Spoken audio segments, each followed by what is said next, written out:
Day follows Mhak around. When they meet the party in the evening, Mhak thinks of checking in first, but Day thinks of having fun. It turned out to be so much fun that the two frowsy and slept on the beach all night, lodging free. Luckily nothing of value was taken, just the books Day had prepared were missing. While Mhak is getting anxious, Day says he was joking and that the book is actually still there. This blows up on Mhak, who feels that Day's jokes are out of place and leaves in anger. Anyway, the two of them get even without any problems, and are still on their way when they meet an older man, who happens to be going near his teacher's wedding. The uncle kindly gave the two a ride. It was still early in the day when they got to the place, so Mhak took Day to change out of his all-painted clothes. They were dressed in their ready clothes and both were very handsome. Mhak promises never to let go of Day's hand in the future, and even if he wanted to let go, they wouldn't let him. They gave the book away, even though the book ended up being ripped off. But the protagonist already has a great future here in Day, just like himself, and then came to ask Day to dance. Day, who was once so afraid of being watched, jumped after his aunt even though he was driven to do so. When Mhak invited him to join him, there was no hesitation in agreeing. He's been able to walk up to everyone and not be afraid of all the various looks he can see anymore. After the two finished dancing, a man called out to Day. He thought it was the father of the bride, but he turned out to be Day's dad, who he hadn't seen in a long time. I didn't think Day would see Dad at his teacher's wedding. Learned that it was Night again who told him he couldn't see. Day lets Mhak take himself away from the wedding venue. Day hates Night not because of that time. He got in a car accident on the way home from picking someone up. That led to the damage to his cornea, causing the current situation. He knows it was just an accident, but rather a change in Night's personality since he went blind. As far as Day was concerned, he was taking away everything that was his. So Day hasn't been kind to him. Dad says he's guilty and Day scoffs. And Day's dad, he divorced his mom for another woman. Mom had to take them to Bangkok to make ends meet. After that she wouldn't allow her dad to see them and threw away all his pictures. Day still asks Mhak to take him to see his dad. He asked his dad how he knew Night was guilty. Dad said Night called Dad when Day was just having trouble seeing.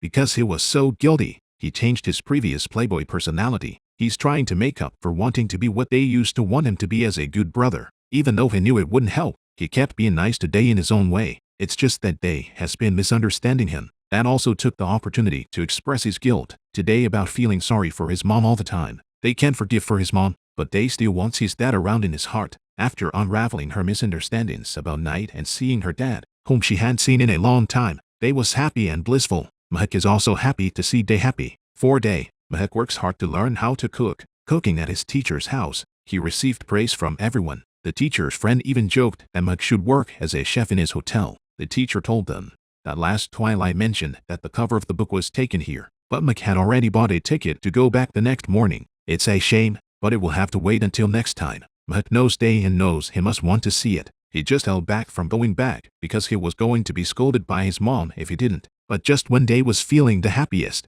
his eyesight started to fail again. Day changed his mind about wanting to come back another time and wanted to go the next day. The teacher couple gave last Twilight back to them as a companion gift for their wedding. They gave the two men directions to the general route. The teacher also made a point of telling them to go inside the old town when they pass by, because there are a lot of places there where the author of this book has traveled. The two did find many places in the urban area that were described in the book. Mhak took a lot of pictures of Day. When they finally got to the mountains, they got lost. Passersby told them to go the other way, but it was definitely too late for today. He then took them to a small hotel nearby, but the owner only took cash. But after hearing what happened today, he agreed to have the two stay, because the author of Last Twilight used to live here too. He was traveling around the world with his soon-to-be blind daughter when he passed by and snapped that cover. The two asked the owner what the novel ended up being, but he didn't say. Mhak feels they've experienced a lot of firsts along the way, and that was the night day, and he experienced their first time together.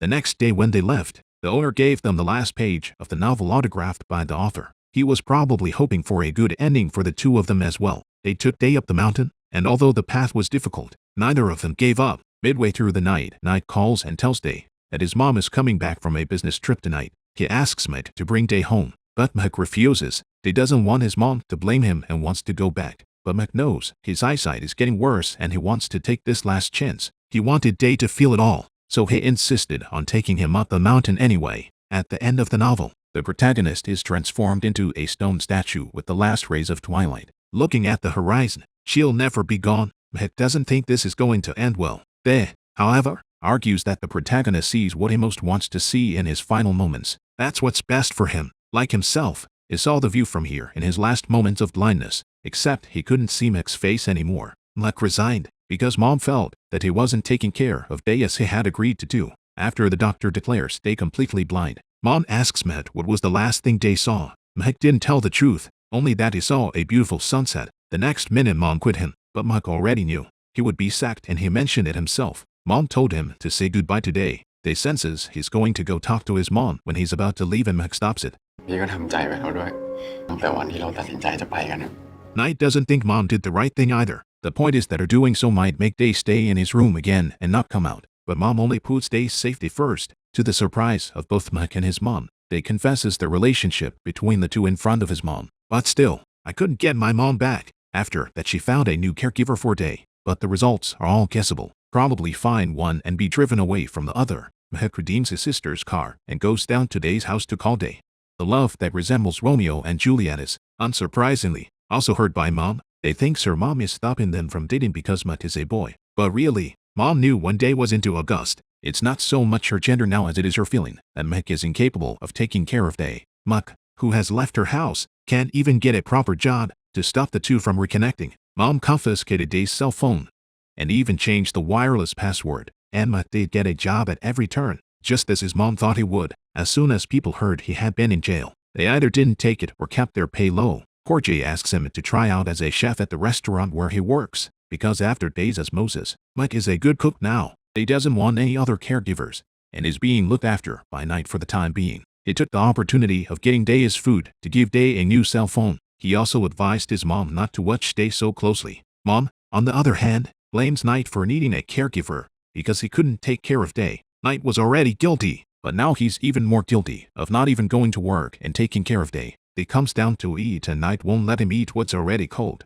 Knight gives him freshly warmed, lumpy noodles for himself. Day made up with Knight. He calls Mek on the cell phone. Knight gave him to write down the new number. Mek also tells Day about his job at the restaurant. He's going to work hard and get his mom to allow him to be with Day. On this day, Knight takes Day for a review. Mek arrives just as Day is trying to find an excuse to eat at the restaurant where Mek works. Day still thinks it's almost too much of a fateful time to even meet like this. It was then poked and prodded by Knight that it was actually Pottivih who had an appointment with Knight. Knight gives the young couple a whole day to have a good date. He himself stays behind to take care of Pottivih and teases Pottivih to make him think he has a girlfriend. After she left and told others that Pottivih was carrying her own child, Mek took Day to buy new books and took him to paint. On the way back, Mek wants to ask Day out on a date with himself on Christmas Day, because he'll be able to get his hands on the dishes soon. He wanted Day to have the Christmas dinner he had prepared for her. They really wanted to go too and the two made a date. Only on Christmas Day, Mom pushed work and spent the holiday at home with her two sons. Because of Day's special needs,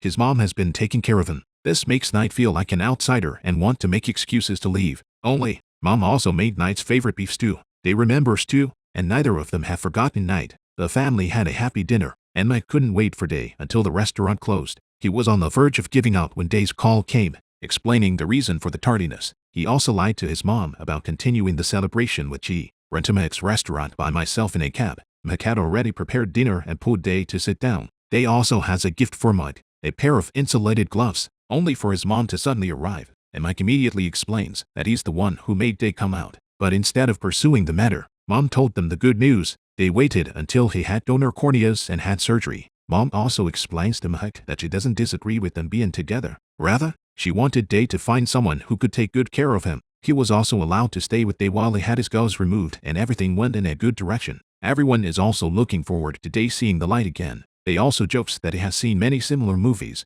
and is afraid that Mek will disappear after his recovery. Mek certainly doesn't do that boring, time-wasting thing. Just as everyone was laughing and joking, a bad news came back. Day with the gauze removed remains invisible. The doctor said it was because of an eye infection and the body was rejecting it. All hope was dashed in an instant, and Day's future was dark again. Neither one can afford such a fall. Only this time, instead of doing what he did the first time, Day chose to keep all the pain inside. Khoei's baby was born, a little girl. She named the baby Me, the same name as last Twilight's protagonist. With all this pressure, the only thing that allowed them to breathe a little was when Mom accepted Mek. She not only allowed him to eat at home. Hearing Day tell Mek about his private recipe, she wasn't really angry, but jokingly asked him not to trash his sign. Mek has lived up to his name and has become the restaurant's sous chef. He also had an opportunity to work outside the home, and Day begged his mom to want to come along. After all that, how could Mom say no again? Mek, on the other hand, thinks it's a test from his mom and goes out of his way to ask Knight for advice on what he needs to watch out for. He couldn't understand what Knight was saying though. What is the difference between an escort and a boyfriend? What's to look out for is also different. All he knew was that he was moving in a better direction now. He's struggling to take better care of Day. Day goes to work with Mork at the foreign office. During the day, Mork works at the hotel, and Day watches TV in the dormitory. In the evening, Mork comes home and sometimes brings Day a small dessert. For Mork, it's fulfilling at work, but it can also be accompanied by worries about Day. Whenever he hears the slightest breeze, he subconsciously guesses if something has happened to Day. So, when the hotelier has a great opportunity for him, when he asked Mork to work as a chef in a hotel abroad, he refused, but he kept it from Day. He didn't want to be estranged. He didn't want to not be there for Day when something happened to him. That feeling of powerlessness had been felt by him when his sister died. If he had answered his sister's call before the fight, she might not have died. Mork has always been regretful and remorseful. He couldn't undo the remedy, but now he didn't want to face that kind of thing again. So even if he gives up his job, he has no regrets. Being around Day, he also manages to take good care of him. Mom's line finally makes sense now, though. She's concerned that Mork is becoming increasingly unable to let go of Day as his identity shifts. This kind of caring is completely different from the caring you get when you're an escort. That's why I think that Mom is really a great person. He's not only thinking about Day, he's also thinking about Mork. She was worried that he wouldn't be able to work and live well because of it. After Day finds out that Mork is hiding something from him, she also doesn't stop Day, but chooses to silently comfort Day after he insists on breaking up with Mork. She can outright support Day either. After all, she doesn't want to see Mork upset. But the fact that my son is doing this proves that he's really growing up. Day's grown up and isn't that smart kid anymore. He's grown up to the point where he'll trick Mork into letting him have a good life with well-intentioned lies. He doesn't want to be the Day that drags Mork down anymore.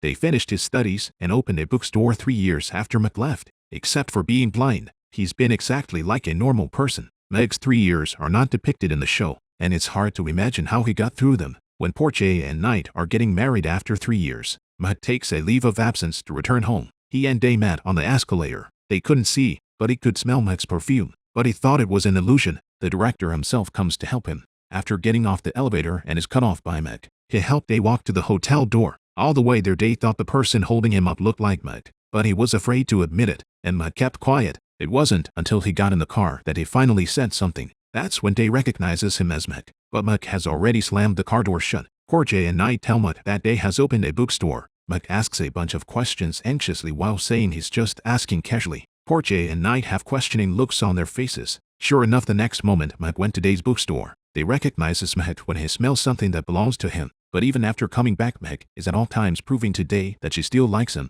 He expresses that he still wants to get back together with him, but Day always refuses. Until Mork returns, Day worries that he's got someone new. After he returns, he then feels that Mork will eventually return to thus. So no matter how much Mork expresses his love, he is rejecting it. When Mom is not home, Mork cooks good food for them. He also made Day's favorite food, explaining that he made it smooth. Both Porche and I know it by heart. Mork came to their wedding this time to get his visa on the way, and he has to go back. He booked a ticket for the night the two were married. Day's suit is done. Porche asks him to pick up his gown with his best man, who is Mork. While trying on clothes, Mork takes the opportunity to eat Day's tofu. Porche and Knight's wedding went on as planned, and Mom gave her blessings. Ben also decides to be a single mom, but she then meets Knight, who has refused. But Knight asks her to give another chance, not to him, but to Porche himself. Mork was hoping for a second chance, too, but they held out. He was afraid of the uncertainty of the future, that they would have a bad time. Many things, but the future is unknown to all.